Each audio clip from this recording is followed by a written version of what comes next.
Muy buenas noches a todos. Pues el día de hoy vamos a hablar de otro tema quirúrgico que probablemente no sea algo como muy habitual cuando hablamos de tetralogía de Fallot y choca a lo mejor un poquitito el concepto, pero bueno, sí tiene algunos puntos importantes que se tienen que pues detectar, determinar para tomar una buena toma de decisiones. Eh, Primero el tema creo que es muy interesante, los artículos a mí me gustan mucho, pero también para mí es un gusto que el día de hoy el doctor Guillermo Godoy Rábago, que es nuestro último egresado del programa de cirugía cardíaca del Hospital Infantil de México, a quien aprecio mucho, pues sé que está, así como muchos de nosotros, iniciando pues su experiencia en un buen centro. Y bueno, pues qué bueno que está aquí con nosotros, Memo. Muchísimas gracias. Te deseo mucho éxito, no solo en la plática de hoy, sino también en esta experiencia que estás abriendo. Y bueno, pues va a ser un gusto escucharte. Adelante, Memo. Todo, Doc.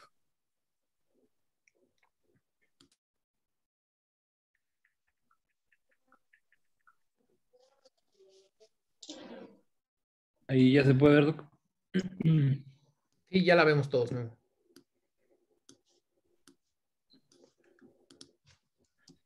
Ok, bueno, buenas noches. El tema que vamos a tratar el día de hoy es sobre tetralogía de Fallot con válvula pulmonar ausente.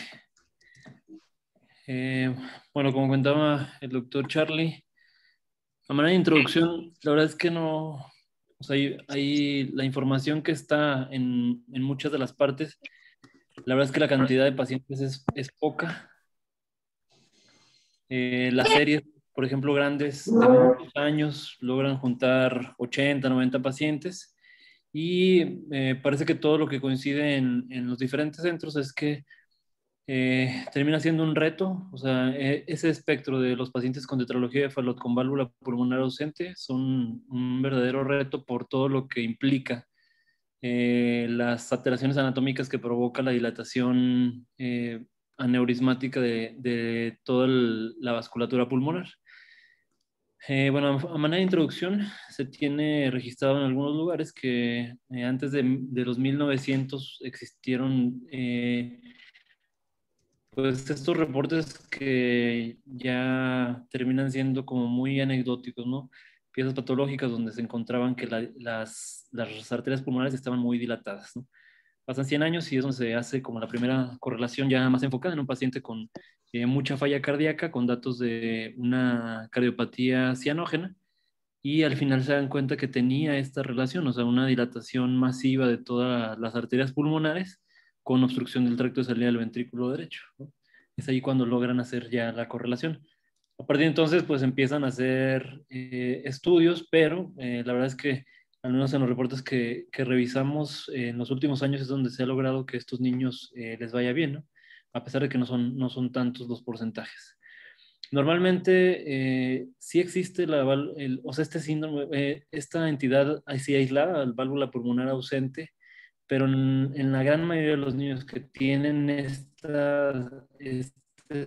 estas características de dilatación del árbol pulmonar, de la vasculatura pulmonar, en el 90% están asociadas a otro defecto en el sistema cardiovascular. Lo más común es que sean solo comunicaciones interventriculares o comunicaciones interauriculares, pero también un porcentaje, pues nada despreciable, está asociado a tetralogía de Fallot. Se habla de que la prevalencia está entre el 3 al 6% de todas las cardiopatías congénitas. Y bueno, esta sería como la incidencia que se tiene reportada de 0,2 a 0,4%, es decir, 6 de cada 3,000 nacidos vivos con alguna cardiopatía van a tener este tipo de patología. Muy bien, el primer artículo el objetivo es tratar de establecer estos pacientes si se beneficiarán en cuanto se realice el diagnóstico de si operarlos a más temprana edad y si hay que hacer algo en la parte de la vía aérea. Lo vamos a ver un poquito más adelante. Ahí todavía solo se teoriza en cuanto ¿A qué sucede? O sea, ¿qué provoca que un paciente, hablando específicamente, esta asociación, un paciente con tetralogía de Fallot y el síndrome de válvula pulmonar ausente, ¿qué es lo que provoca que haya tanta dilatación? Finalmente uno pensaría que por la obstrucción del tracto de salida del ventrículo derecho, tomando en consideración un precepto que, bueno, podríamos decir que hasta básico, que las estructuras no se desarrollan si no existe la suficiente cantidad de sangre. Es decir, si tenemos obstrucción del tracto de salida del ventrículo derecho, ¿por qué de todas maneras tenemos esta dilatación masiva, ¿no? de las arterias pulmonares, incluido el tronco? Además que normalmente estos pacientes tienen anillos pulmonares con zetas menores a -2 o con zetas en las partes más bajas, ¿no? de la normalidad. Entonces, en la parte como teórica, que en realidad sigue siendo muy controversial, lo que se refiere es que primero, bueno, todavía en algunos artículos está referido, que en algunos niños se había observado que nacían sin, no se detectaba el conducto arterioso en los estudios de autopsia. Entonces ellos comentaban que pensando pues que el conducto arterioso es una forma de descomprimir el lecho pulmonar que no se está utilizando durante la etapa de la gestación, al no tenerlo no había forma de que se descomprima el lecho pulmonar, entonces esto provocaba de forma paulatina una dilatación de todas las arterias pulmonares, desde el tronco hasta las ambas ramas, ¿no? Eso es como una primera teoría. Después empezaron a existir estudios un poco más específicos en cuanto a las piezas patológicas y lo que se ha visto es que puede existir o en algunos pacientes se ha detectado un defecto muscular a nivel de las arterias pulmonares y que este defecto muscular, en vez de existir una capa muscular verdadera de las arterias pulmonares, está toda reemplazada por tejido conectivo. Finalmente, este tejido a ese nivel es anormal y que esto pudiera condicionar que cuando empieza a tener el paso de sangre, independientemente de si existe o no conducto arterioso, van haciéndose cada vez más grandes, exclusivamente por un defecto en el tejido muscular. Y la otra es que en algunos pacientes se reportó algo que en las piezas patológicas lo reportaban como una necrosis quística de la capa media de la arteria pulmonar, que también podría explicar, o sea, sustitución del tejido normal por tejido conectivo de mala calidad y que la principal característica es que en cuanto empiezan a recibir sangre, empieza a dilatarse. Ahora, este es como el punto teórico de la génesis de esta patología. El problema está, y que es la parte del reto quirúrgico, que es una característica distintiva de esta patología que mientras más dilatado esté todas las arterias pulmonares, mayor compresión van a tener en las estructuras adyacentes. En las imágenes vemos algunas de las características.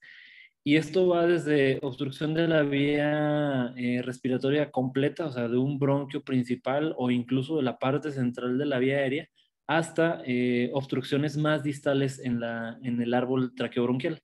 Recordar que inicialmente en las edades más tempranas de la vida, todo el árbol traqueobronquial es un tejido no rígido, sino conforme el niño va aumentando de tamaño y edad, toda la estructura de la vía aérea adquiere esa rigidez que le permite no ser deformable. Al inicio, estos pacientes es un poco más maleable la vía aérea, entonces cualquier compresión extrínseca puede terminar en obstrucciones pues completas, ¿no? Y evidentemente mientras más dilatadas estén las arterias pulmonares, mayor compromiso podemos tener en cualquiera de los puntos donde estas dilataciones aneurismáticas puedan llegar a recargarse. Y bueno, es la parte como más importante porque en algunos de los reportes la compresión de la vía aérea puede ser parte fundamental de la sintomatología y de la gravedad que presente el paciente con tetralogía de Fallot y válvula pulmonar ausente. Y por ejemplo, en este grupo de Boston, ellos hablan de que en estos pacientes con dilatación masiva de las arterias pulmonares con compresiones extrínsecas de bronquios principales o de vía central de la vía aérea, la mortalidad puede ser cercana hasta el 25%, con un rango entre 15 y 25%. Entonces, es la parte como importante que, además de que el paciente tiene una cardiopatía compleja, se añade esta problemática en la vía aérea que finalmente es un punto de quiebre para ver qué se le puede ofrecer a los pacientes.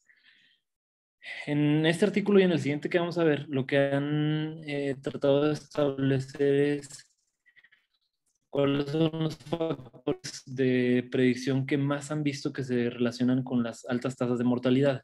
En algunos reportes que, bueno, en la parte como estadística están un poco más limitados porque son cohortes muy pequeñas. En algunos terminan siendo nada más series de casos. Pues recordar que esto no nos puede dar valores estadísticos significativos que puedan extrapolarse. Sin embargo, lo que se vio en varios de los centros es que los niños con peso bajo y edades más tempranas de presentación son los que mayor tasa de mortalidad tienen. Y pues bueno, finalmente esto termina siendo hasta lógico. Finalmente, si el paciente tiene una dilatación masiva de las arterias pulmonares con compresiones muy amplias de la vía aérea, le va a condicionar problemática respiratoria aunado al problema de la cardiopatía compleja. Y bueno, la necesidad de hacer algún tratamiento quirúrgico en un paciente más pequeño, de menor peso, evidentemente en cualquiera de las cardiopatías complejas, siempre van a ser pues un punto en contra. Y entonces el grupo de Boston lo que empieza a estudiar es, en estos pacientes, sobre todo estos que debutaban a edades tempranas, con mucho problema respiratorio, algunos con falla cardíaca, si les convenían las reparaciones primarias tempranas. Y en este apartado no es solo ir a corregir la cardiopatía congénita, sino ver si es necesario abordar y dar algún tipo de tratamiento sobre la vía aérea que finalmente, independiente de que quede resuelta la cardiopatía con problema respiratorio, va a ser mucho más problemático y el riesgo de mortalidad es más elevado. Entonces, la cohorte que ellos presentan lo estudiaron desde el 2006 al 2018. La parte estadística, que no tiene tanto peso como lo comentamos hace un momento, fue un estudio observacional, hicieron un estudio retrospectivo de la serie de casos que tenían durante este periodo y los que trataron de incluir eran los pacientes con etiología de fallo con válvula de pulmonar ausente y todos menores de 6 meses.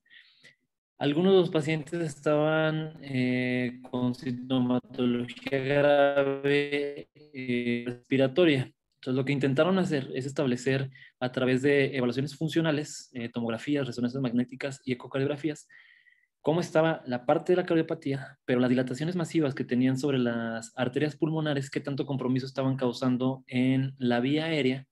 Y una vez que establecían el grado de compromiso de la vía aérea, ver qué podían ofrecerle a los pacientes a la hora de corregir las cardiopatías. Finalmente, los más graves era como la parte obligatoria, o obligaban al equipo a darles tratamiento y ya una vez analizado esto, intentaban, en algunos casos, sí, definitivamente en el primer evento quirúrgico, ir por la parte cardiológica y reparar lo que podían de la vía aérea. En la evaluación que ellos intentaban hacer, la gran mayoría tenían valores disminuidos del anillo pulmonar y bueno, evaluaban qué tantos gradientes había tanto en las arterias principales como en las ramas, ¿no? En la izquierda, la derecha, establecían bien el diámetro de la válvula pulmonar o del anillo de la válvula pulmonar y qué tanto problema tenía el tracto de salida de ventrículo derecho. Todo esto con el afán de entrar con un plan quirúrgico para ver qué había que hacer en cuanto a la parte del falote, es decir, cómo restablecer la continuidad entre el tracto de salida del ventrículo derecho y la confluencia pulmonar, y además qué se tenía que hacer en las ramas.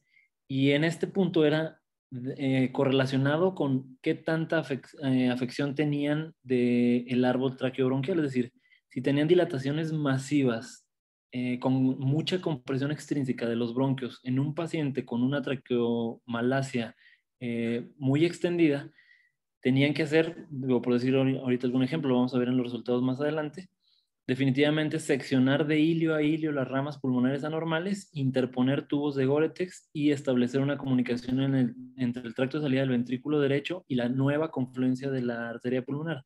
Todo esto con el objetivo de evitar cualquier compresión extrínseca de la vía aérea. En algunos casos, como esto que lo comento, incluso les hacen maniobra LECOM para echar hacia adelante todo el área de las arterias pulmonares y que no existe el riesgo de que puedan obstruirla por compresión.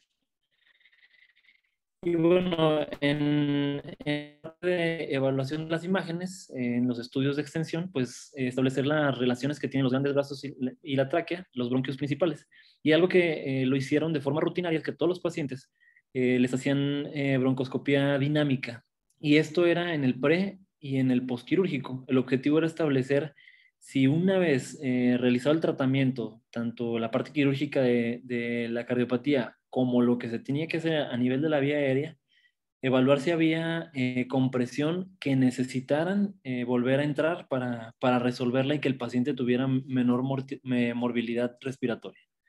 Entonces, a todos los pacientes que se incluían en el estudio era con circulación extracorpórea, con hipotermia moderada. Lo que hacían de forma rutinaria, una vez que el paciente estaba en bomba, iban primero a buscar la comunicación interventricular. A todos los pacientes les dejaron una CIA intencionadamente para que funcionara como fuga. Y ya lo demás era la parte muy compleja. Dependiendo del grado de dilatación y el grado de afección de la vía aérea, podían hacer desde plicaturas de las ramas pulmonares. Estas plicaturas eran siempre por la parte de fuera de las ramas de la arteria pulmonar. Y lo único que intentaban hacer, o que ellos verificaban, era que los diámetros de las ramas pulmonares no quedaran por debajo de los zetas que le correspondían.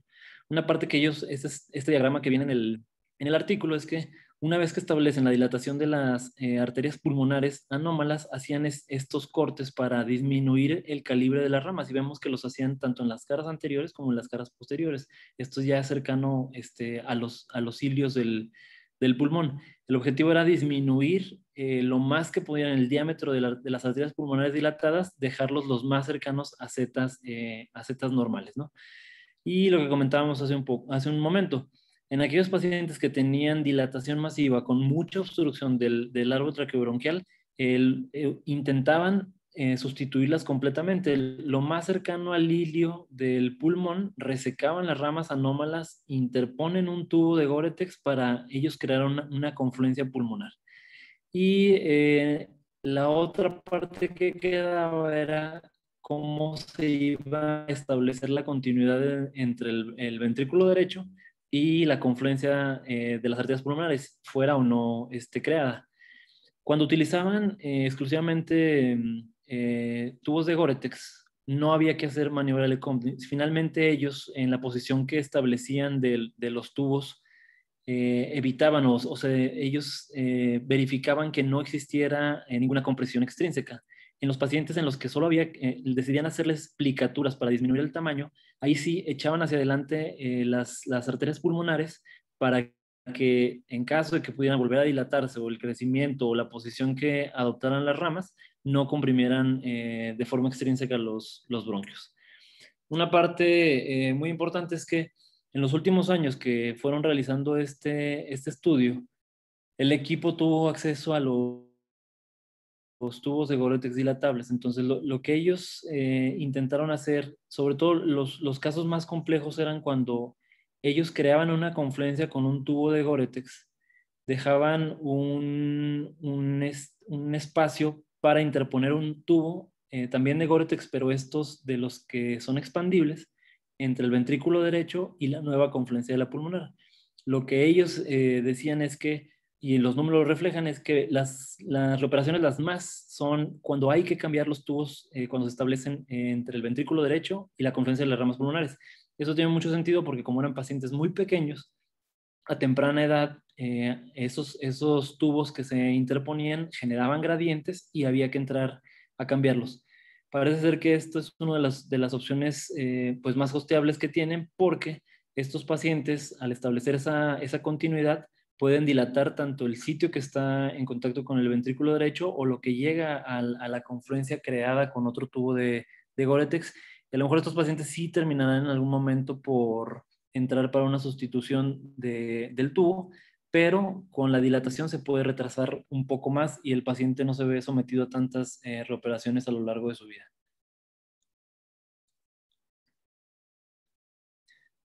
Y bueno, lo que hacían una vez que evaluaban la vía aérea con la broncoscopía flexible, que recordar que lo hacían en el pre y en el postquirúrgico, si existía alguna compresión residual o si veían que una vez realizado el tratamiento, de todas maneras había alguna deformidad en la vía traqueobronquial, en ese momento decidían si además de esto, por ejemplo, en este esquema es lo que comentábamos hace un momento, en la parte izquierda es una dilatación masiva de las arterias pulmonares, obstrucción del tracto de salida del ventrículo derecho, la comunicación interventricular.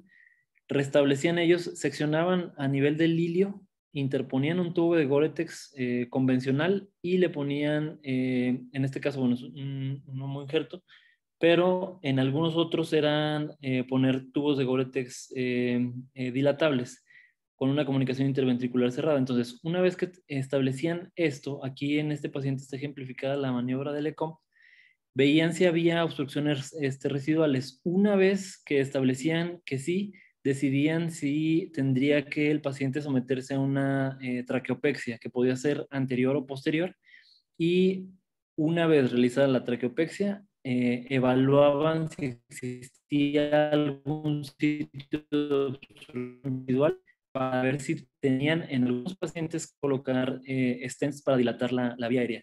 Pero esta es la parte como más compleja. Esta es de los pacientes con dilataciones masivas, mucha compresión extrínseca, había que echar para adelante toda la vasculatura pulmonar, establecer la continuidad entre el ventrículo derecho y las arterias pulmonares, reevaluar la vía aérea y si había necesidad, pexear la vía aérea para evitar que siguiera deformándose.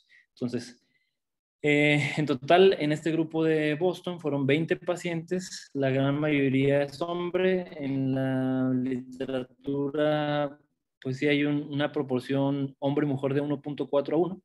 La mediana de edad fue de 56 días, el paciente más grande tenía 130 días. Y lo que hicieron ellos para tratar de establecer si, sobre todo, si restablecer la continuidad del tracto de salida del ventrículo derecho con tubos como Gore-Tex, al paciente lo condenaban pues a que más rápido o más temprano en su vida necesitara una segunda cirugía.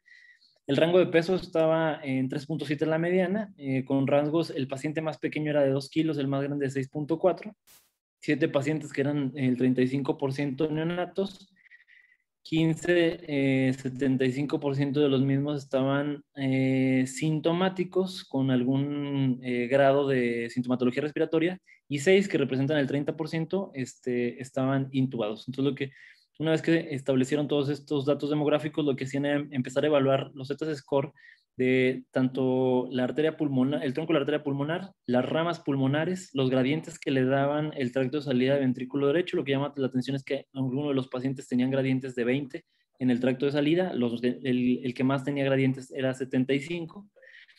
Establecer los diámetros del anillo pulmonar, los Z-score del anillo pulmonar, que aquí vemos, por ejemplo, lo que comentamos al inicio, algunos Z-score de los pacientes que tienen tetalogía de Fallot con agenesia de válvula pulmonar tienen Zetas muy cercanos a la normalidad. Y la parte de si el paciente requería ventilación mecánica en el prequirúrgico fue importante porque eso, no nada más este grupo lo reporta, sino algunos otros artículos, parece ser que es uno de los factores que mayor mortalidad acarrean en el paciente.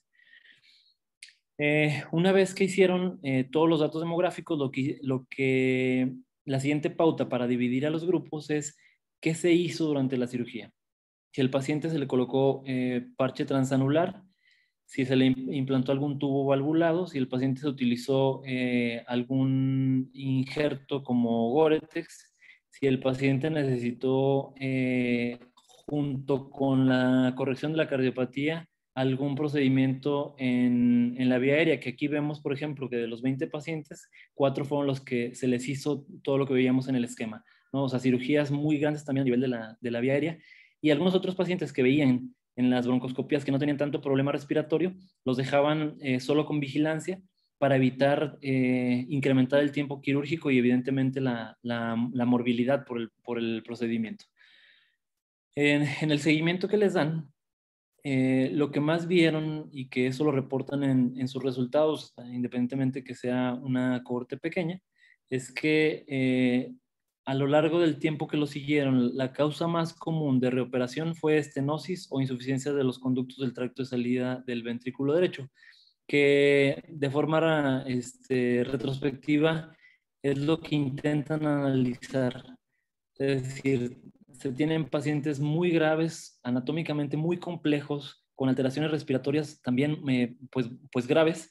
Entonces, ¿qué le conviene más al paciente a la hora de darles manejo quirúrgico y evitar estos pacientes muy chiquitos y que muy pronto van a necesitar algún tipo de reintervención? Vemos en la parte de abajo, que no es un dato menor, que del total de los pacientes que se les realizó algún procedimiento, cuáles necesitaron traqueostomía, ¿no? Y no fueron pocos los que al final de cuentas, independientemente se les realizaba o no algo en la vía aérea, necesitaban algún tipo de terapia respiratoria, como una traqueostomía.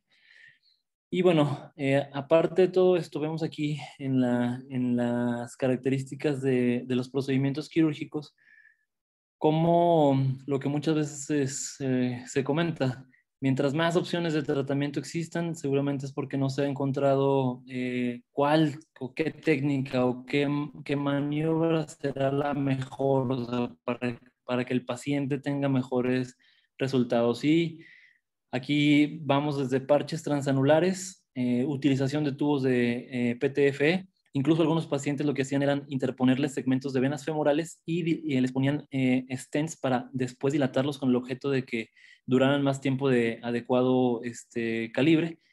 El tipo de aplicatura que lo veíamos en el esquema inicial para disminuir lo más que se podía el tamaño de las arterias pulmonares. Y aquí lo que se hizo en procedimiento adicional en la vía aérea, desde movilizaciones esofágicas para evitar que se comprimiera por la dilatación de las arterias o incluso por los tubos que interponían, las broncopexias, las traqueopexias, o si necesitaban algún otro tipo de procedimiento en la vía aérea, que de estos pacientes, algunos decidían ponerles stents en los sitios donde estaba más ocluida la vía aérea. Y vemos que los tiempos de bomba, el más prolongado fueron 300 minutos, con tiempos de pinzamiento uno de 185 minutos. En la regresión logística que hacen, en la parte del seguimiento de los pacientes casi a 10 años, cuáles de ellos estuvieron libres de reintervenciones exclusivamente en el tracto de salida del ventrículo derecho, y vemos que conforme avanzaban, casi en el primer año, era cuando los pacientes empezaban a necesitar algún tipo de intervención para restablecer o para aumentar el tamaño de los tubos que van del ventrículo derecho hacia la confluencia de las pulmonares. Y esto, pues, lógicamente porque los pacientes son pequeños, algunos de pesos muy bajos, y que esto, bueno, en cuanto el paciente comienza a crecer, pueden tener gradientes que necesiten volver a intervenir. Y en tiempo desde que se realizó la cirugía, la sobrevida que tenían los pacientes, ¿no? Y vemos que la gran mayoría, aquí lo que ellos reportan es que su mortalidad se ha visto cada vez más disminuida conforme estos últimos años. Y bueno, que tienen más experiencia, que tienen a la mano mayores insumos y de los más modernos, ¿no? Tubos dilatables para que los pacientes más pequeños no necesiten en muy poco tiempo reintervenciones. Entonces ellos comentan que definitivamente esta asociación de tetralogía de Fallot con válvula pulmonar ausente es un reto por las alteraciones que tiene el paciente. Además, recordar que todos los pacientes que se restablece el tracto de salida de ventrículo derecho, pequeños, con cierres de IV, algunas veces grandes, la mortalidad es elevada. Y si a esto se le añade que el paciente necesita algún tipo de intervención en la vía aérea, pues evidentemente hace más mórbido los procedimientos. Y bueno, aquí es donde empieza la parte muy controversial, porque de todas maneras, estos 20 pacientes no hay forma pues, de establecer y de extrapolar los datos que ellos están reportando. ¿Qué es mejor? Reducirlos como ellos lo proponen con esos cortes triangulares para solo disminuir el tamaño, o aplicar las arterias pulmonares por fuera, solo cuidando que no se vayan a cerrar de más. Es decir, uno tiene que estar controlando el tamaño de las arterias pulmonares. ¿Qué pacientes necesitan maniobra de Lecomte? Bueno, lo que proponen es que exclusivamente si colocan tubos, en algunos no hacían esta movilización de las arterias pulmonares hacia anterior, sino que ellos nada más verificaban que no obstruyera, en los que la opción era utilizar el mismo tejido para la reconstrucción de toda la arteria pulmonar.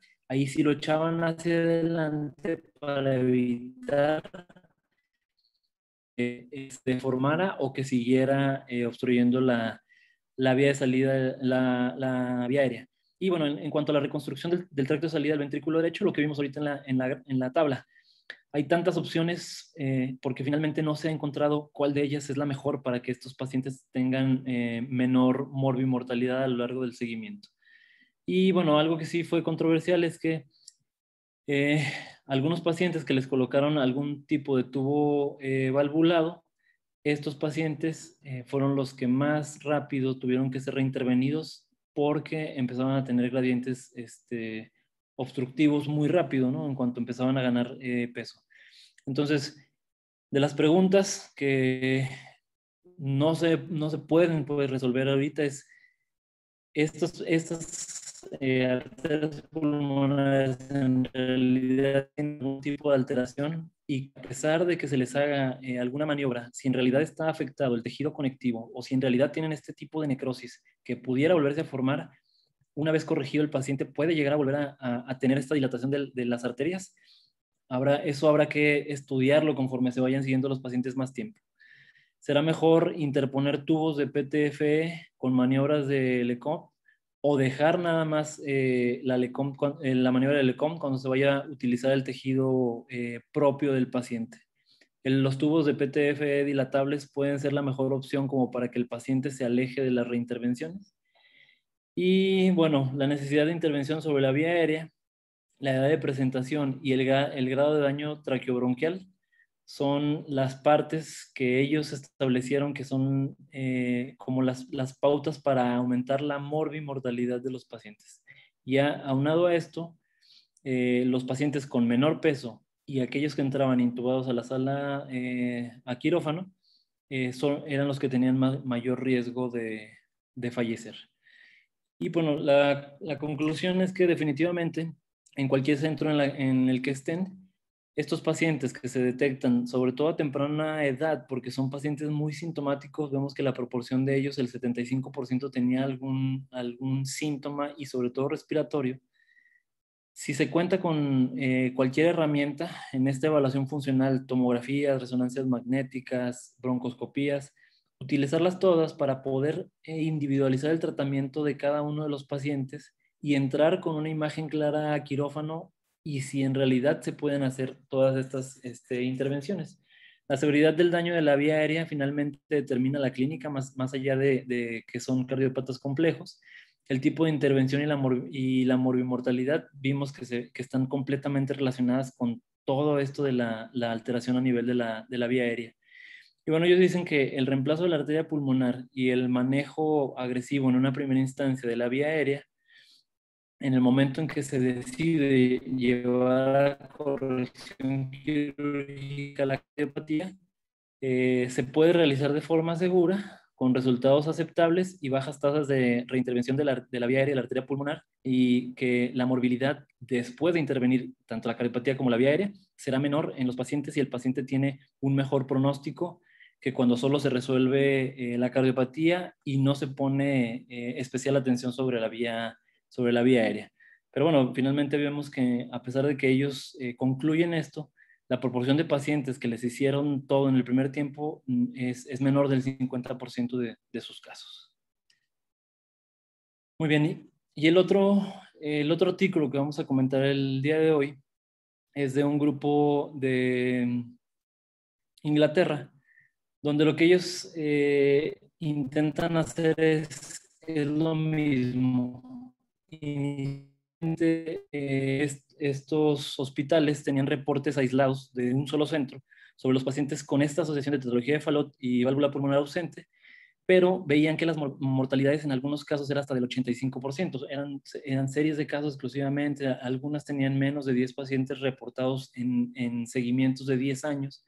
Entonces, lo que tienen ellos, que es muy parecido a los americanos, es que tienen un sistema de reporte, digo justo lo que se comentaba hace un momento, nacional. Todos los centros están obligados a meter los datos de los pacientes, exclusivamente de los cardiópatas congénitos, a una base de datos, y esas bases de datos pueden utilizarse para precisamente eso, para reportar estadísticas que sean un poco más significativas y representan prácticamente el total de la población, ¿no? de los pacientes que están entrando en estos diagnósticos.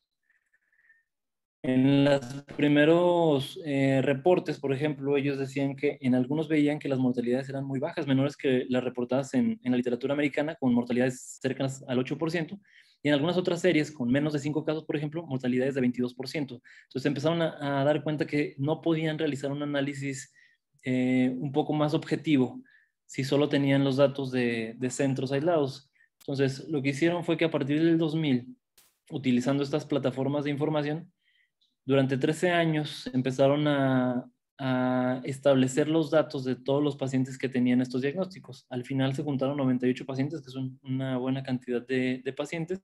Y ahora sí, una vez que tuvieron todos los datos, intentaron establecer a través de regresiones logísticas mortalidades tempranas, mortalidades tardías e intentar establecerlos por grupos etarios.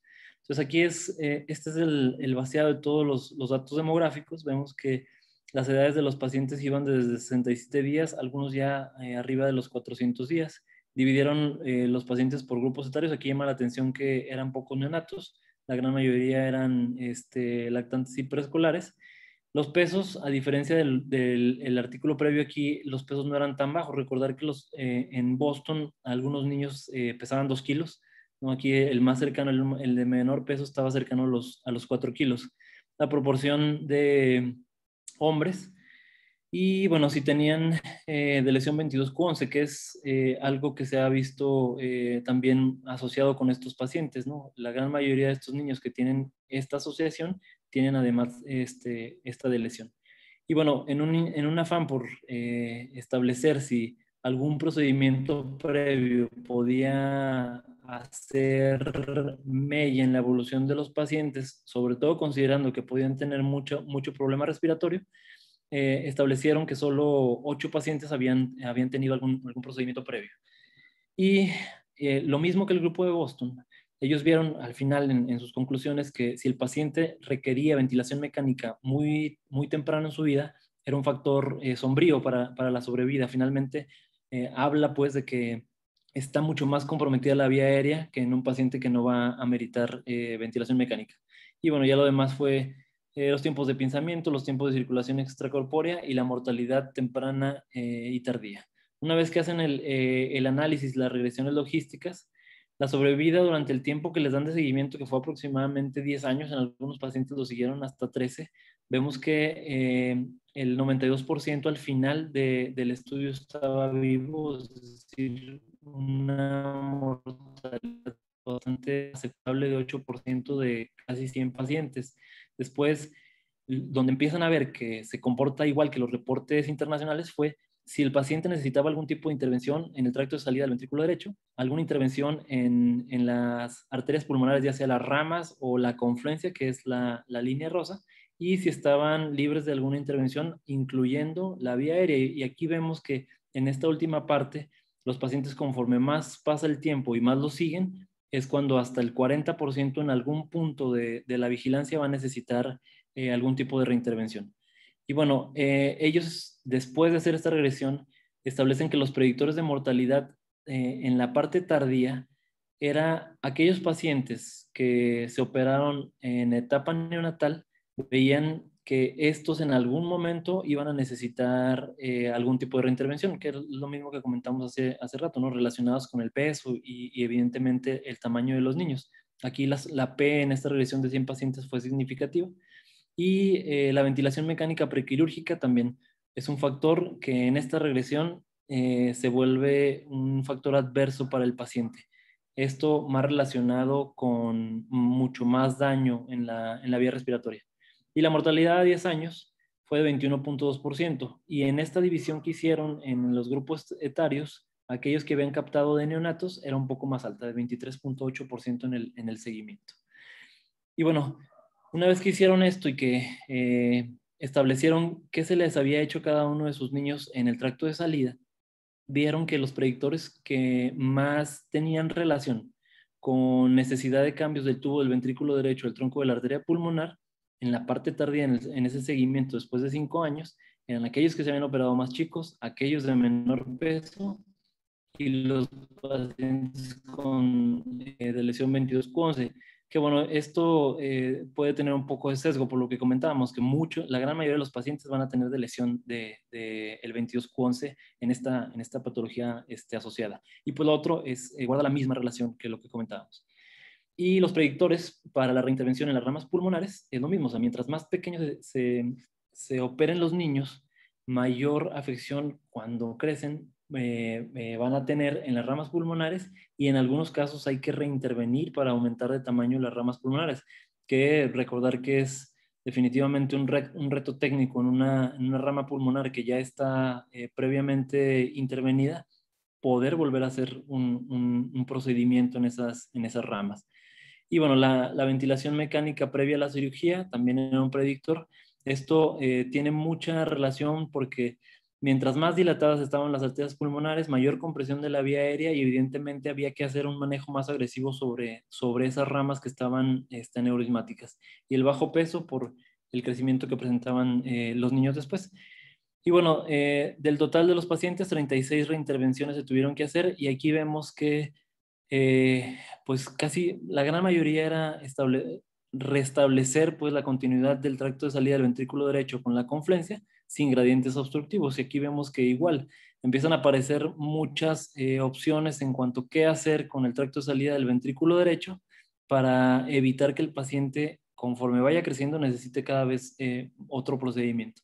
Y bueno, también no fueron pocos los pacientes que necesitaban exclusivamente algún procedimiento en algunas de las ramas por estenosis, y bueno, algunos otros, algunas colaterales aortopulmonares que hubo que ocluir. De esto no está escrito, pues, pero en algunos pacientes también se utilizó ya los tubos de Goretex dilatables para poder aumentar el tamaño del tracto de salida, de los tubos que se ponen en el tracto de salida del ventrículo derecho. Y bueno, los factores que se correlacionaron este número de reintervenciones, igual, los neonatos que se operaban, o sea, los pacientes más chiquitos que se operaban, y los bajos pesos al nacer. Al final de su revisión, la mortalidad tardía después de 10 años era del 8% de los pacientes. La tasa de reintervención en algunos de los, sobre todo los reportes americanos, las máximas están entre el 28 y el 32, ellos reportaban el 38%, y la mortalidad temprana y tardía es mayor mientras más chiquitos sean los pacientes, y aquellos que tienen mayor alteración del tracto respiratorio evidentemente van a tener mayor morbimortalidad. Y bueno, lo único que ellos toman como objetivo, digamos, y bueno en sus resultados es que conforme más se acercaba a estos últimos años, el grupo observó que había una disminución de la mortalidad en un seguimiento, pues que no fue poco, fueron 10 años de seguimiento de estos pacientes. Entonces los que se operaban más cercano al final del estudio tenían mejor evolución. Y bueno, lo que ellos refieren es que seguramente como había mejorado tanto las técnicas como tenían acceso a mejores eh, productos que utilizar para restablecer las continuidades entre el ventrículo derecho, la confluencia de la pulmonar, cómo hacer las plastías de las arterias pulmonares, y bueno, evidentemente la capacitación del grupo quirúrgico mejoró la sobrevida de los pacientes.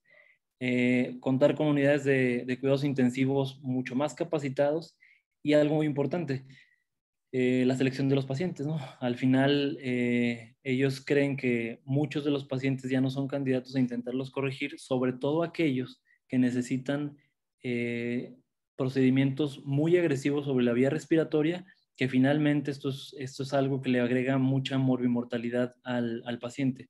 Y bueno, todos los grupos que empiezan a madurar, en algún punto entran a esto, seleccionar a los pacientes que tienen mejores oportunidades para sacarlos adelante. Y este es de todo su universo de pacientes. Vemos que la mortalidad estaba cercano al 8. Un porcentaje alto de sus pacientes necesitaron algún tipo de reintervención. 26% del total de los 98 pacientes necesitarían una sustitución de la válvula pulmonar en algún momento de su vida. Finalmente, recordar que son pacientes con tetralogía de Fallot.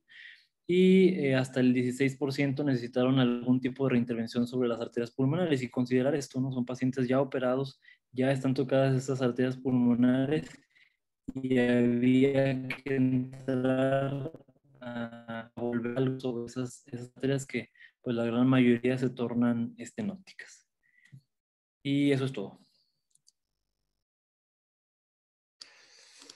Perfecto, Memo. Muchas gracias. Bueno, pues creo que es un tema bastante productivo. No sé si existan comentarios. Sé que sí. Yo quisiera de primera instancia un comentario y por aquí creo que está una persona que nos está ayudando mucho ahora en el hospital, el doctor Sergio Patrón, que es cardiólogo y aparte se dedica a la imagen de cardio.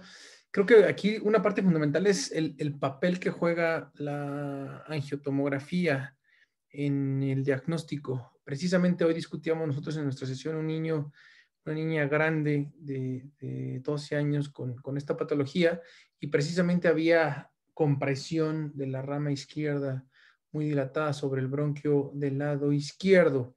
Entonces, creo que esta herramienta que hoy tenemos juega un papel fundamental. No sé, también por ahí están los cardiólogos que me puedan decir si realmente o en qué momento, digo, nosotros la tenemos y qué bueno, y eso nos ayuda muchísimo, pero hasta qué punto es necesario. Creo que sí, sobre todo por la reconstrucción, no solamente de las ramas, sino, como bien lo dijiste, de la vía aérea. Otro punto es, y aquí probablemente los que tienen más experiencia, ¿en qué momento es necesario corregir estos pacientes con una válvula pulmonar desde el momento de la primera cirugía? ¿No? Como lo comentaste en el último artículo, hablan mucho acerca de la colocación de la válvula pulmonar como la generalidad del falot, ¿no? Más del 25% en algún momento pueden necesitar una válvula pulmonar, pero creo que estos son los pacientes que en algún momento pueden ser candidatos a la colocación de una válvula pulmonar durante la corrección. Y por último, bueno, pues también hay gente pues del extranjero durante nuestra formación. Nosotros, a fin de cuentas, somos cirujanos cardíacos, pero la mayoría de los cirujanos cardíacos de adultos, por ahí también está el doctor Páramo en Nicaragua, que él se formó en el Hospital Civil de Guadalajara, hacen gran parte del tratamiento de la vía aérea y entonces ahí nosotros, como decía el doctor, bueno, sensibilizar a los cirujanos de tórax, pero muchas veces el cirujano de tórax o cardiotórax puede resolver estos temas. Entonces, bueno, primero creo que la parte de la imagen, Memo, no sé tú si tienes alguna opinión acerca de la válvula pulmonar.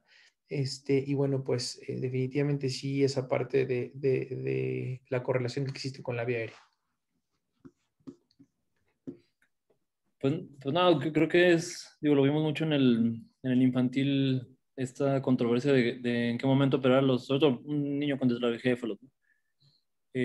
La controversia de, sí, menos obstrucción del tracto salía del ventrículo derecho, técnicamente a lo mejor más sencillo, pero lo mismo, el paciente finalmente en algún momento esos tubos para restablecer la comunicación entre el ventrículo derecho y las ramas pulmonares, a lo mejor quedan chicos en aquellos casos donde hay que ponerle algún tubo, o conforme crezca el paciente,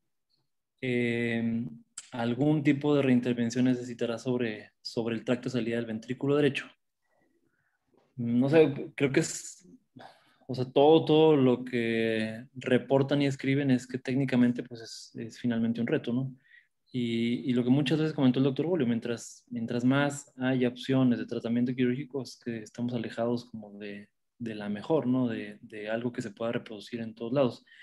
Y algunas de las cosas que platicamos en el infantil sobre estos tubos de Gore-Tex dilatables que a lo mejor están siendo opción, sobre todo en ese apartado, los pacientes más pequeños, que ya con las herramientas de hemodinamia a lo mejor uno los va retrasando un poco más para no ser reintervenidos tan rápido, ¿no? Bueno, sí, por ejemplo, en algunas sesiones previas, el doctor Víctor Paz nos había dado ya esa opción de los tubos dilatables. Yo tuve la oportunidad de estar en contacto con este tipo de conductos y sí, definitivamente suenan a que pueden ser una maravilla. En ese momento había solamente tubos 10 y 16, si mal no estoy, y entonces son tubos que en una placa de rayos X aparece el número en el que está y en teoría se pueden dilatar hasta el doble de su calibre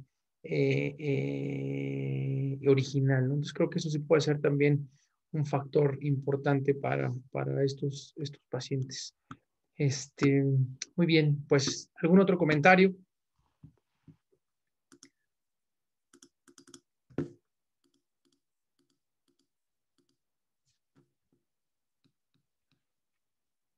Están muy callados todos. Muy bien. Pues Memo, algo con lo que tú quieras concluir la sesión del día de hoy. Pues nada, creo que no sé si afortunadamente son los menos pacientes, ¿no? De esta asociación. Justo. Porque la verdad es que, o sea, todo lo reportado es que, pues, son procedimientos muy complejos, ¿no? De Muy, muy acuerdo. complejos.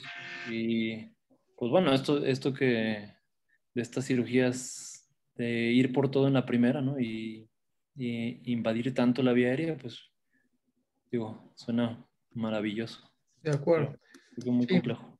el doctor Bueno comenta eso precisamente, ¿no? Que no todos los pacientes con agenesia de valva se pueden dilatar las arterias o sea, no todos van a tener como patología de la vía aérea, ¿no? Y justo por eso ahí el tema, creo que esa herramienta de la angiotomografía es como fundamental para realmente determinar, ¿no? Hacia dónde va el tratamiento que nosotros vamos a emplear, ¿no? Creo que eso también es importante.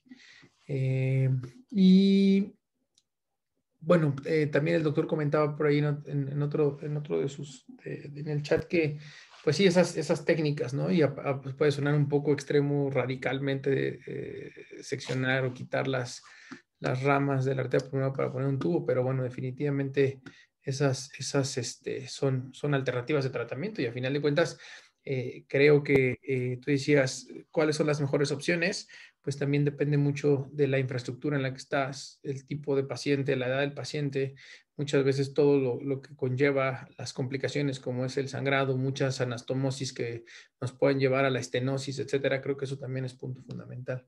El doctor Paz también nos comenta que tuvo la oportunidad de estar en Boston y trabajar con el doctor Johansson, autor de los artículos, y ellos entraban con el cirujano de vía aérea, claro, por medio de broncos flexible, ya llegaban y accesaban y recuperaban la deformidad de la vía aérea. Sí, pues definitivamente creo que sí es muy multidisciplinario, ¿no? Probablemente hay algunos cirujanos que puedan tener la experiencia, pero pues esto sí dependemos mucho en el caso nuestro en particular del cirujano de vía aérea, ¿no? Sí, yo creo que se deben manejar como un anillo vascular. El anillo vascular sí le hacen broncoscopía o por lo menos sobre todo el anillo vascular que se detecta desde lactante, desde chiquito, incluso a veces hasta lo quieren manejar los pediatras y eso como si fuera una compresión de la vía aérea como esta de la agenesia de valvas, los ponen boca abajo y cosas de esas. Y el anillo vascular en realidad es eso, un anillo, pero sí, yo creo que el niño con Falot con agenesia de valvas, bueno, primero lo de imagen que Sergio Patrón pueda hacer, pero creo que sí se necesita una broncoscopía, pues si no en todos, por lo menos en los que sí se vea que están muy dilatadas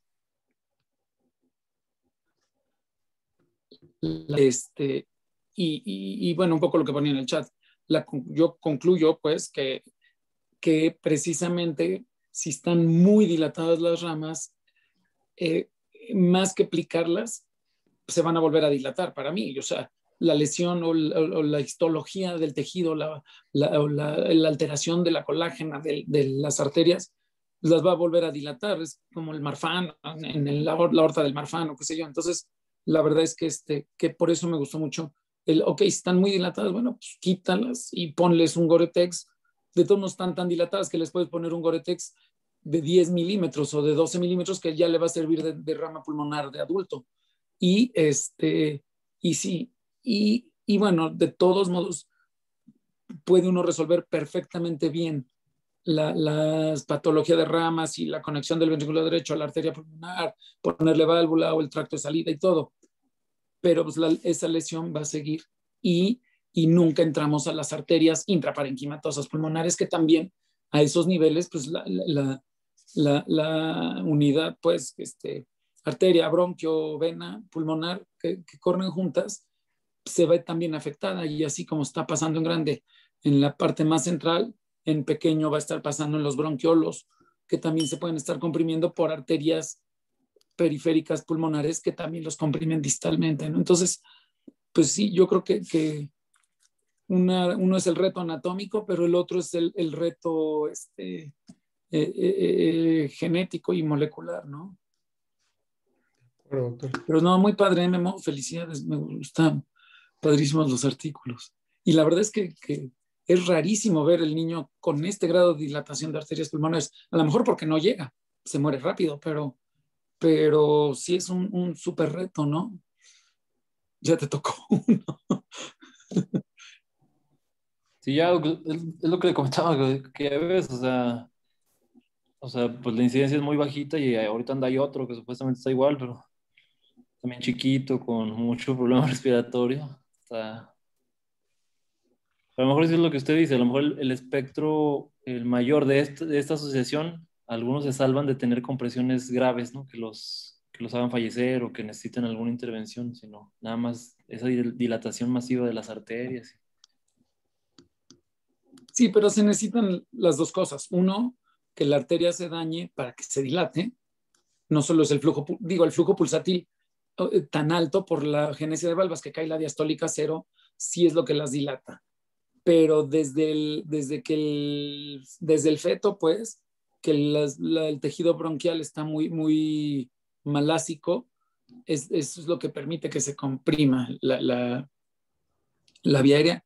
Pero no, o sea, yo creo que como cirujanos sí transmitirle al grupo médico que, que no es nada más que esté comprimida y que al descomprimirla, la vía aérea ya va como si tuviéramos una roca encima y se quita y ya puedo caminar rápido, ¿no? No, esa vía aérea que estuvo comprimida desde la edad fetal, pues desde inútero, no se desarrolla, o sea, aunque la descomprimas, pues ya se quedó chiquita o ya se quedó comprimida porque no está, no creció, pues ya está fibroso ya ese bronquio, como pasa con los anillos vasculares. Entonces, eso es el principal reto y por eso la necesidad de verlo, o creo que es una de las patologías donde sí necesitamos por fuerza al cirujano de bronquios, pues al cirujano traqueal. De acuerdísimo. Sí, o sea, la famosa malasia que al final al final es tiempo y rehabilitación, ¿no? De la vía aérea, ¿no? No hay como muchas opciones. Sí, pero sí está descrito que en estos hay unos que sí les tienen que ampliar la tráquea, ¿no? O sea, que sí tienen compresión de tráquea, que hay, no compresión, sino estenosis traqueal verdadera ya anatómica, ¿no? De acuerdísimo. O bronquial, ¿no? Bronquial, claro. De acuerdo. Muy bien. ¿Algún otro comentario? El doctor Páramo nos saluda. Doctor, de verdad, me da mucho gusto tenerte por acá. Hoy Miguel Medina no pudo estar, pero la semana pasada te envío saludos. Bueno, pues la próxima semana, Memo, bueno, antes que nada, muchísimas gracias. La verdad es que son temas siempre, sobre todo para los cirujanos, temas muy interesantes y siempre van a dejar cosas positivas. Buen rating que tienes también tú cada que te conectas. La próxima semana, la doctora Majo Pagán, nuestra cardioanestesióloga pediatra de la ciudad de Puebla, nos va a presentar y a los artículos les hago llegar por ahí en la semana para que no falte ningún anestesiólogo del grupo. Y bueno, pues nuevamente muchas gracias por estar con nosotros hoy y que tengan muy buena noche. Memo, muchísimas gracias y enhorabuena, nos vemos pronto. Gracias, doctor. Nos vemos, que estén bien. Que tengan buena noche.